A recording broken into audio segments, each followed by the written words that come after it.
Welcome to week 39, 2025. At this point, it's all about the U.S. dollar. If we get rally out of the U.S. dollar or weakness out of the U.S. dollar, that is going to greatly impact our two key markets for this week, which is the dollar yen and the gold market. Let's start with this DXY chart. This is a good look at the dollar index. Monthly chart, we've got a key trend line in play that is very, very interesting. We've got sort of drawing a line from those late 2020, early 2021 lows right up here. You can see we've got that sort of that second touch, and right now we're working on the third touch of that trend line. That's key. If you do see a big break in the DXY, it's going to greatly impact our key two markets for this week. Our picks of the week, the U.S. dollar, Japanese yen, and gold. So let's start out with the dollar yen. Relatively basic market analysis. This thing has been flat for months.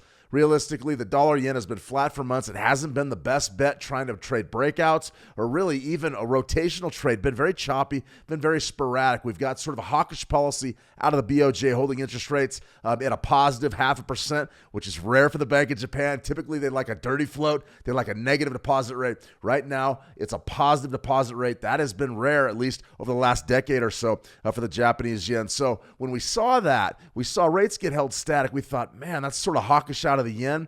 And then also the BOJ said they were going to roll off a tremendous number of ETFs off of their balance sheet. Once again, that was sort of a hawkish market driver. Now, the market has not really, I would say, reacted to that news. The BOJ meeting last week, we've seen sort of a flat line, at least for the last three sessions. Nice big bullish break here back on the 17th and 18th of September, but the last two sessions have been relatively flat. And right here on our 920 crossover, we do have sort of a bid signal that developed on Monday. So right now, you can see we're very, very flat. Price action definitely slow, but there is a potential here to hold a modest bullish bias. So we're looking at this previous swing high as being maybe potentially an area of topside resistance, and this swing low would be, probably an excellent stop out point if somebody was to take that long trade on that 920 EMA crossover from right around that 148 area. So a lot going on here with the dollar yen. We really are just sitting around waiting for a break.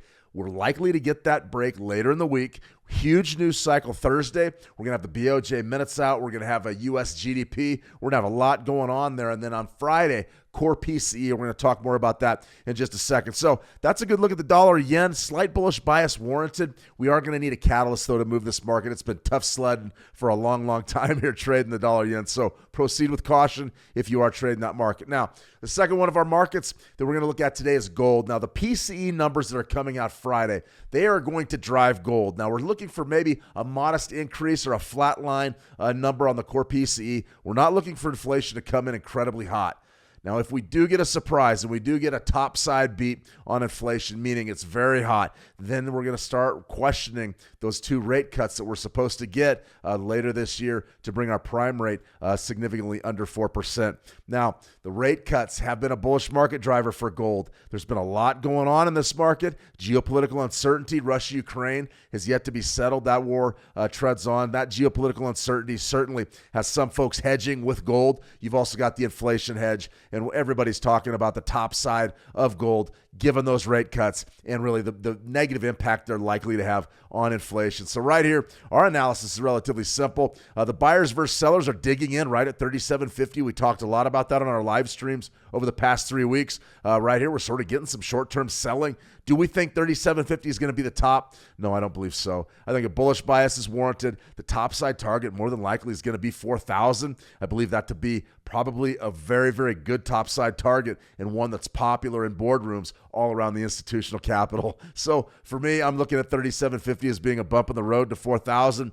How and when we get there, God only knows that, and we just got to wait and see. But as far as a bullish bias, absolutely for gold. You have to have a bullish bias right now because there really aren't any market drivers that could send gold lower. If we get a real hot PCE number, then maybe we can get a pullback in gold. And if we do get a pullback in gold, then Fibonacci retracements, say on the weekly or the daily time frame, more than likely from 36 even, somewhere down in there. As it stands, we can certainly draw our Fibonacci's like this and look to maybe bid a nice big retracement level, but more than likely we're going to trend higher before we get the pullback. And if we do, maybe 36, 36.50, somewhere in there. We do know we have a nice swing low that developed back on the week of the 18th of August. That's where I would begin my Fibonacci retracements and base them, and it just depends on how high we go. And if we trend a little bit higher, we just adjust our Fibonacci's accordingly, and we look for that top side to really set up as a swing high before we get our support zone in. It would be great to see a big move and then maybe a a bid from 37.50 on a pullback. I just don't know that we get that just yet. So stay tuned. PCE is the big market driver for this week. Thursday, huge news day. You want to stay tuned for those GDP numbers. We've also got the Swiss National Bank getting involved during the overnight there, early Thursday session. So that's the key. The market will heat up towards the end of the week. We just want to make sure that we're ready for the big moves. Dollar yen, slight bullish bias. Gold, you definitely have a strong bullish bias. Little bit of key level resistance at 37.50. Could we see a break towards 4,000? Maybe not this week, but in the coming weeks, it certainly looks like that's the case. All right, that's it for week 39. Trade the action well, stay disciplined, and we'll talk soon. See you.